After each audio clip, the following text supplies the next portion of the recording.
Radio Red de RCN. Grandes audiencias en la hora de la verdad, al oído.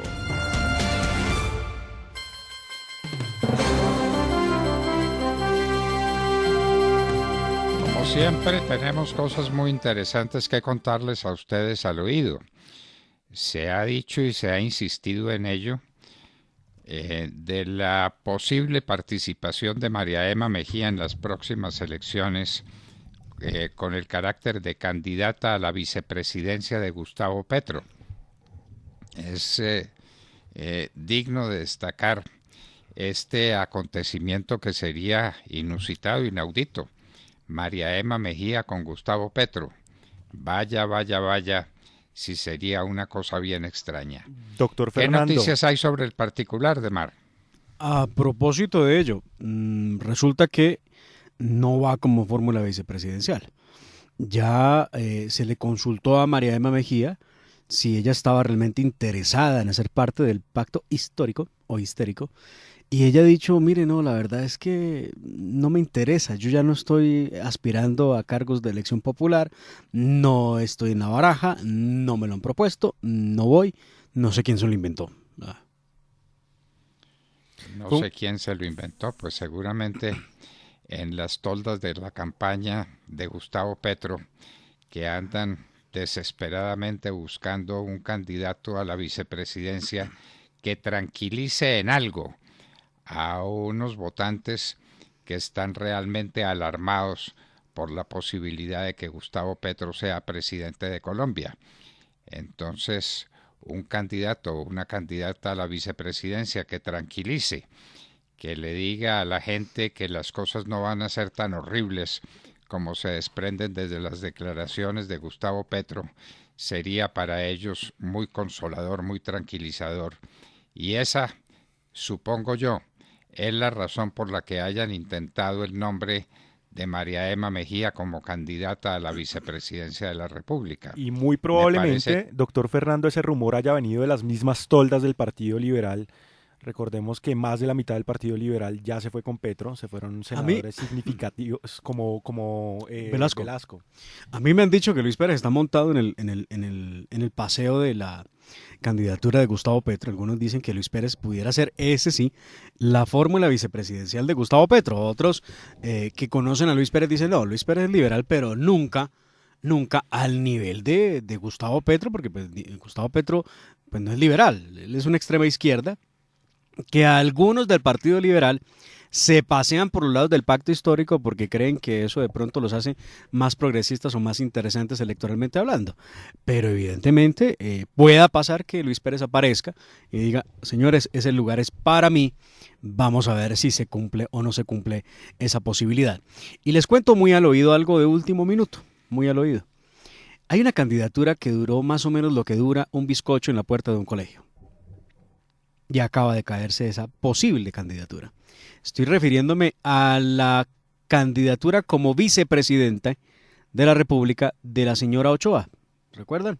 Paola Ochoa, sí, por de Paola Ochoa. ¿Se cayó esa perspectiva? Pues sí, y una caída bastante incómoda. Pues resulta que doña Paola Ochoa ha dado a conocer que a través de una entrevista que entregó, que ella declinaba a seguir en su idea de pronto de hacer política, que realmente la designación como fórmula vicepresidencial de Hernández, de Rodolfo Hernández, llevó a que quedara en evidencia que ella está atravesando por una crisis matrimonial con su esposo, Juan Ricardo Ortega, quien fuera exdirector de la DIAN, y que pues en ese orden de ideas no puede ella pues asumir en estos momentos ningún papel distinto al de tratar seguramente de rescatar su hogar y de ver cómo recompone las cosas con su esposo, que sí se ha dicho de paso, doctor Fernando Jair, ella le comentó, lo dice también, dice, yo le comenté a mi esposo la designación, él me dijo que me apoyaba, que era incondicional su apoyo para mí en esta tarea,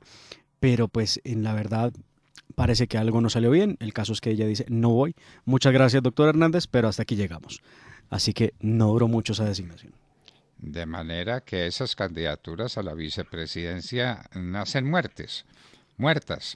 Lo de Paola Ochoa se dio por un hecho y Claro. que ella había aceptado y que ella era la candidata del grupo, del partido, de la candidatura del señor Hernández y que eso era ya un hecho consumado.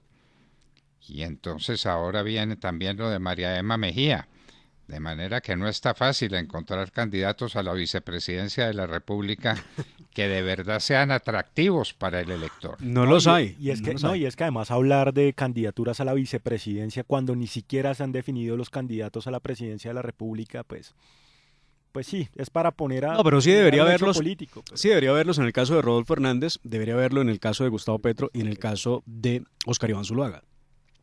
Ya es hora que le digan a la gente, faltan 2 meses para las elecciones, ya es hora que le digan a la gente cuál es su fórmula vicepresidencial. Pero doctor Fernando, hace cuántos días, el lunes, en la tarde, alguien me puso la tarea, me dijo, oiga, piense quién puede ser vicepresidente en Colombia. Qué cosa tan difícil pensar en esa posibilidad. Hablar de vicepresidencias o posibilidades, la verdad está muy difícil, muy complicado. Quien pudiera ser, pero dicen que hay otros en la baraja. Para el caso de Óscar Iván Zuluaga, lo habíamos dicho aquí, era Nancy Patricia Gutiérrez, quien fue consejera del gobierno del presidente Iván Duque, pero dicen que hay otras personas también en la lista. No sé quiénes son, o por lo menos no serán muy conocidas. No sé si de pronto a eso le apuestan ahora, a traer personas que no son conocidas públicamente para hacerlas fórmula vicepresidencial. Lo cierto es que la señora Paola Ochoa sí era una persona reconocida, una periodista reconocida en temas económicos, reconocida sus posiciones que no son de derecha, evidentemente, eran centro izquierda o izquierda, y por lo menos esa era la que parecía ser la única que estaba segura, pero vea usted, tampoco estaba segura. Temar, pero es que si podemos contar con los dedos de una sola mano los candidatos presidenciales que tienen experiencia administrativa y que uno dice, bueno, podrían llegar a administrar el país, pues ahí está el doctor Óscar Iván Zuluaga. Bueno, digamos que Sergio Fajardo fue alcalde de Medellín, gobernador de Antioquia, obviamente aquí en la hora de la verdad no somos de esa línea, pero uno dice, tuvieron experiencia administrativa. Pero si no hay, es decir, si en los candidatos a la presidencia no hay quien uno vea que pueda asumir las riendas de una nación tan compleja como es la colombiana, pues mucho menos las fórmulas vicepresidenciales. La fórmula vicepresidencial complicada en Colombia. Noticia de último minuto que nos da de Mar Córdoba. Paola Ochoa tampoco acepta la candidatura que le ofreció Rodolfo Hernández y que parecía hecho consumado y hecho clarísimo. Tampoco.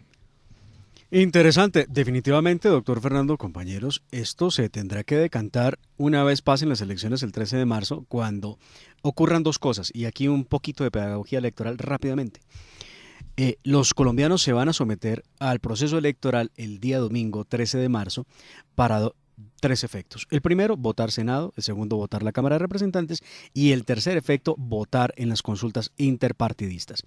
Frente a esto, doctor Fernando, ha habido revuelo por parte de algunos, sobre todo la gente en las redes sociales. Usted sabe que muchos están muy enterados por cuenta de lo que pasa en redes sociales, pero ahí también hay mucha mentira, hay mucha fake news, y eso causa desinformación enorme en la ciudadanía. En el Centro Democrático se planteó y se advirtió que quienes promuevan a candidatos de otras colectividades siendo militantes del partido, pues podían estar incursos en una causal de doble militancia y que es sancionada en el partido. Evidentemente así es porque el reglamento de ese partido lo indica de esa forma, pero el voto es secreto. Entonces la gente dice, pero ¿cómo me van a violar el derecho a votar y a elegir y ser elegido? No, nadie le puede violar ese derecho.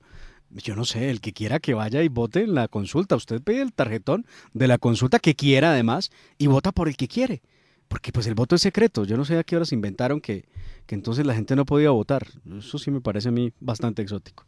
Tiene usted toda la razón. El secreto del voto es también un derecho fundamental de los ciudadanos. Que no se sepa por quién votó. Es una garantía y una garantía que la Constitución ofrece y que no puede ser violentada. Entonces el partido mal podría decir que el que vote por otro candidato va a ser castigado si nunca se va a saber por quién votó cada uno de los electores del Centro Democrático o de cualquier otro partido. Lo que podría decir eventualmente el Centro Democrático es, bueno, nuestros líderes, nuestros senadores, nuestros congresistas evidentemente no pueden hacer campaña abierta por otros candidatos. Eso es diferente a decirle a la militancia es que no pueden votar, pero también los militantes no pueden hacer campaña por una persona que no sea de su partido. Exacto. Si usted se hizo militante del partido y quiere hacerle campaña a otro, pues hombre, renuncia aquí para que no caiga en ese problema de doble militancia, porque qué tal un partido, qué gracia hay, ¿no? Que un partido tenga sus militantes y estos deciden hacer campaña por una persona que no pertenece a su propia colectividad. Sobre todo cuando el Partido Centro Democrático ya definió que tiene un candidato, y ese es el doctor Oscar Iván Zuluaga. Entonces, no sé, ya el voto es secreto. Y muchos, vea usted cómo es la vida, muchos, gente interesada e informada además del partido ha decidido sacar la especie de, ojo, no voten la consulta porque entonces lo sanciona el partido. No, eso no existe, porque volvemos a repetir, el voto es secreto. No sé si la claridad hubiere valido o valga la pena, pero yo sí creo que en buen momento la podemos expresar. Bueno, y el día de las elecciones para el Senado de la República y para la Cámara de Representantes le ofrecerán al ciudadano otro tarjetón para participar en las consultas, pero pues que lo reciba o que no lo reciba o que lo reciba y que finalmente no vote, que lo entregue en blanco. Esa es otra posibilidad. Así es, ¿no? Y de hecho también las consultas a veces son votadas por personas que, no sé, no son de izquierda. Por ejemplo, eventualmente una persona de derecha puede llegar a pedir el tarjetón del pacto histórico. Sería un poco extraño, pero puede llegar a pedir el tarjetón del pacto histórico y votar por una persona diferente a Gustavo Petro. O hacer que se anule el voto. Hacer que se anule el voto. Digamos que son caminos que tiene la democracia y la gente es totalmente libre de hacerlo. Cada quien opine como quiera, claro.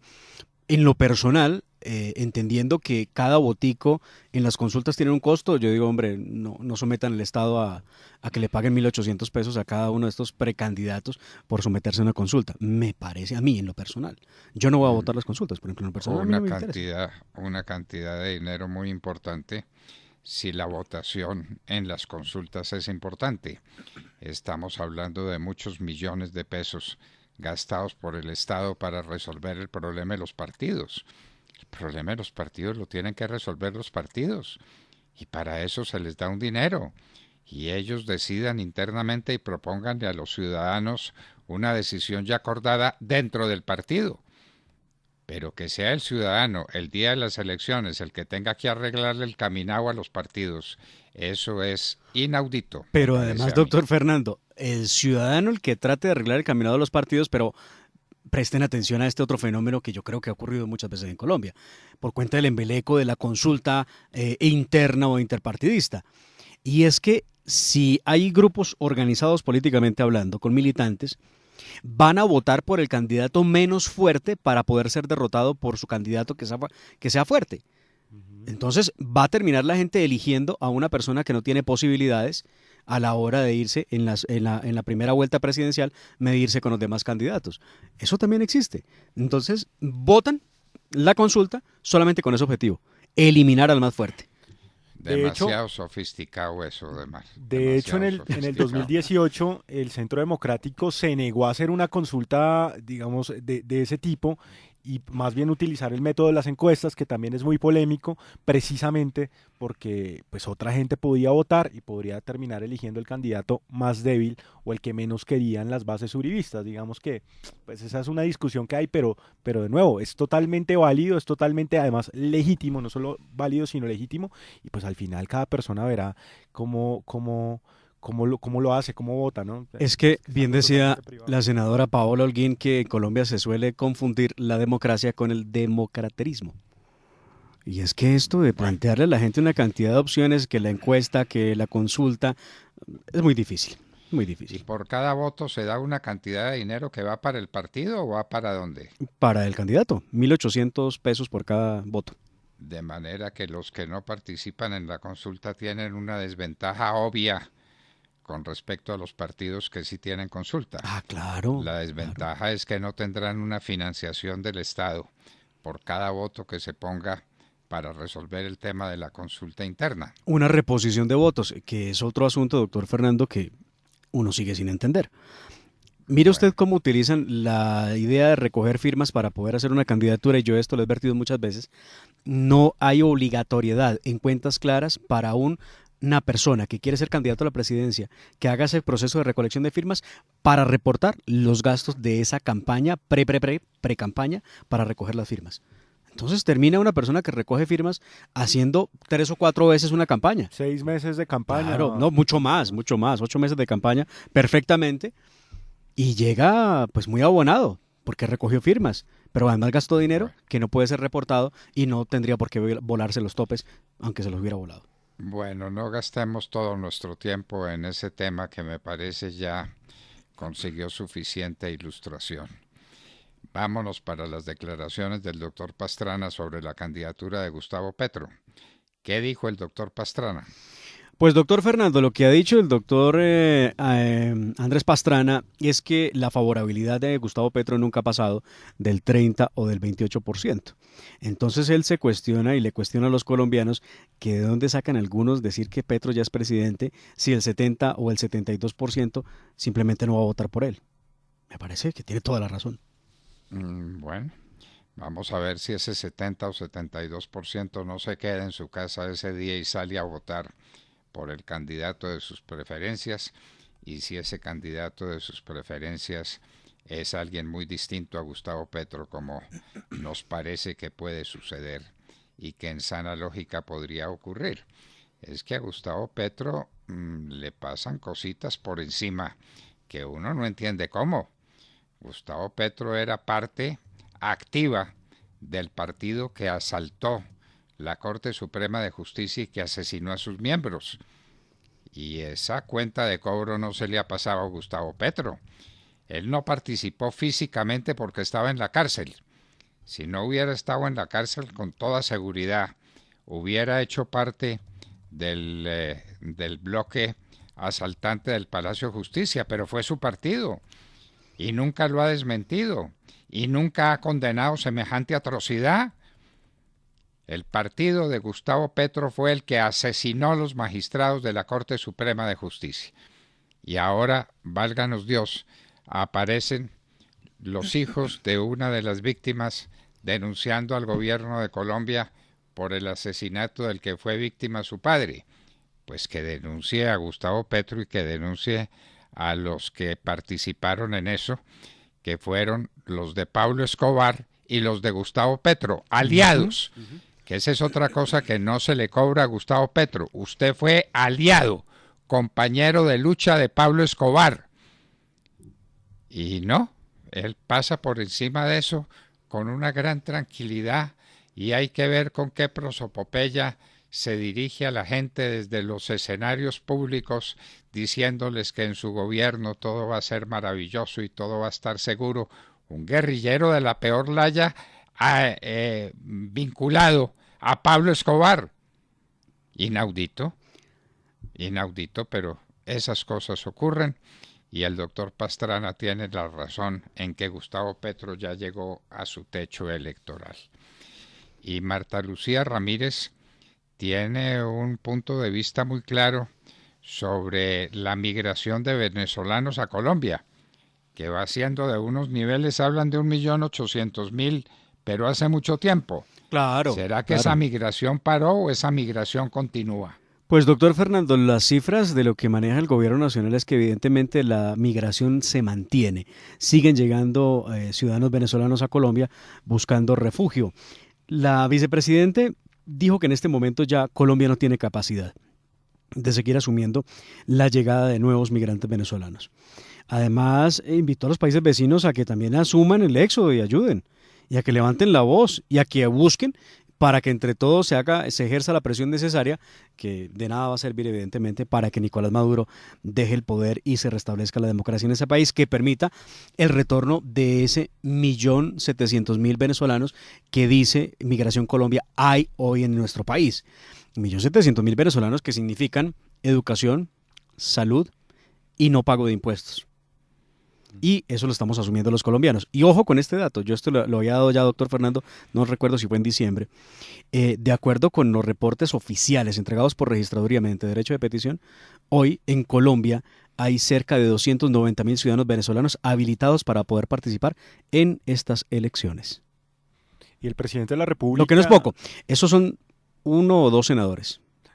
De Mar, y el presidente de la República también se pronunció en Estrasburgo, le dijo a la Unión Europea, bueno, muy interesante, muy chévere, ustedes nos apoyan, nos dan espaldarazos en la espalda, nos dan palmadita en la espalda, nos dicen que nos van a dar ciertos recursos, pero no los han desembolsado. Necesitamos que la comunidad internacional desembolse recursos y apoye a Colombia, porque Colombia ha asumido la mayor carga del éxodo venezolano, que es el segundo más grande del mundo después del éxodo de Siria. Entonces, estamos en una crisis humanitaria de tamaño colosal, y a veces no lo dimensionamos. Y el hecho de que tengamos 1.800.000 venezolanos, yo no lo tengo tan claro, Edmar. No tengo la cifra exacta, pero tampoco tengo dudas de que deben ser muchos más, deben haber superado incluso yo creo que los 3 millones, porque claro, es que esa es la sensación que da por lo menos en Bogotá, y los oyentes no me dejarán mentir que hay muchísimos venezolanos, hay barrios enteros donde hay más venezolanos que colombianos. De hecho, claro, es que estas cifras de Migración Colombia sobre 1.700.000 y tantos mil venezolanos está con base en los que están registrados en su entrada. Pero ¿cuántos miles han entrado por las trochas y no se han reportado a la autoridad? Y que no ha, de hecho hay muchos de ellos, y lo conoce uno, que por ejemplo no se someten al proceso de vacunación por miedo de ser censados. Por ejemplo eso. Un costo inaudito. A Colombia le cayeron además los venezolanos menos ilustrados, menos capaces, menos productivos, porque los que son más se fueron con destino a otros países. Los que pasan por la trocha son los que están en el colmo de la desesperación y que no tienen qué comer, literalmente no tienen qué comer en Venezuela. Vienen a buscar a Colombia un plato de comida y a presionar los servicios de seguridad, los servicios de salud, los servicios de educación para sus hijos. Todo eso corre por cuenta de Colombia, a un costo enorme. ¿Cuánto valen 2 millones o 3 millones? Vaya uno a saber cuántos sean, de personas que le caen de una vez a Colombia para que Colombia les financie todos los servicios sociales que tiene que prestarle a quien esté en territorio colombiano. Inaudito. Nadie nos dice.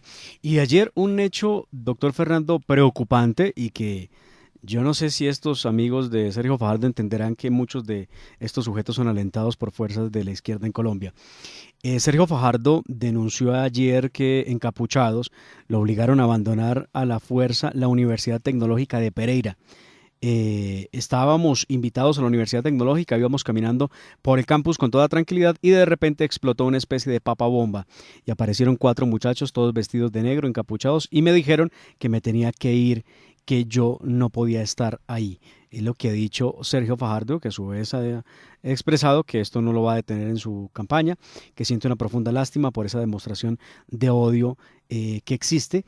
Y entonces aquí tenemos nuevamente, doctor Fernando, lamentablemente, hechos que vienen de la Universidad Tecnológica de Pereira, universidad pública, donde hay encapuchados que utilizan papas bomba. Eso tiene un nombre clarísimo. Evidentemente el precandidato no lo va a decir porque de pronto pierde algún voto. Eso es terrorismo. Claro, doctor Fernando. Bueno, muy bien. Y una última noticia que tenemos, que la Asamblea Nacional del Ecuador aprobó la despenalización del aborto en casos de violación. Yo me pregunto, en el caso de violación, ¿hay un sujeto activo que es el violador? Hay una mujer que sufre la violación y hay una criatura que es completamente inocente. Y entonces a la hora de pagar los platos rotos, es esa criatura la que los paga con la vida. Claro, hay que matar al inocente. Hay que matar al inocente. Entonces, en un trío donde hay una víctima, donde hay un victimario y donde hay una criatura completamente inocente, la criatura inocente es la que paga el precio de la violación. Esa criatura inocente tiene que ser respetada, y tiene que ser respetada porque es una vida, y la vida es un bien precioso que no puede ser sacrificada a ningún título y por ninguna razón. Nadie tiene derecho a disponer de la vida del otro. Nadie tiene derecho a practicar el aborto. Aquí en Colombia eso está permitido. Y entonces, y vaya uno a saber ¿Cómo se comprueba la violación? No, es que me violaron y estoy embarazada. Bueno, ¿y quién le dice que no? Pues nadie. ¿Quién? ¿Y Nadie. quién fue? No sé, porque tenían la capucha puesta. Entonces, vaya uno a saber, pero fínancieme el aborto, págueme el sacrificio de mi criatura, que obviamente no fue la violadora. Vea usted, a propósito del tema, doctor Fernando, mucha atención, porque el lunes 21 de febrero habrá sala plena en la Corte Constitucional, les cuento al oído. Es una reunión que se ha planteado como extraordinaria. Usualmente estas salas plenas se producen los días jueves, esta vez será un lunes, y van a discutir otra vez el tema de la despenalización total del aborto en el país. Antes, esto va a pasar un día antes, porque el martes 22 termina el periodo del magistrado Alberto Rojas Ríos. Pero además, les cuento, Rojas Ríos con Antonio José Lizarazo han presentado las ponencias que pretenden acabar, tumbar, eliminar el artículo 122 de la Ley 599 del 2000 del Código Penal, que impone la pena de cárcel a las mujeres que practican el aborto. Esto buscarán entonces definirlo antes de que se vaya Alberto Rojas Ríos, que está de acuerdo con la despenalización del aborto. Sí. Esa es la premura. Castigar al niño que está por nacer y castigarlo, imponerle la pena de muerte en una constitución política que dice expresamente que no se podrá imponer la pena de muerte. El derecho a la vida es inviolable y no habrá pena de muerte. Salvo a los niños que están por nacer, a los que se puede sacrificar de esa manera. Y en un minuto estaremos con la periodista venezolana Nitu Pérez Osuna para hablar precisamente de ese país de donde nos llega tanta gente, a la que le hemos abierto los brazos y los corazones, pero a unos costos inauditos. Y un país que los extradita, que los exporta sin ninguna consideración. Nitu Pérez Osuna estará con nosotros en un minuto. Y les hablábamos al oído.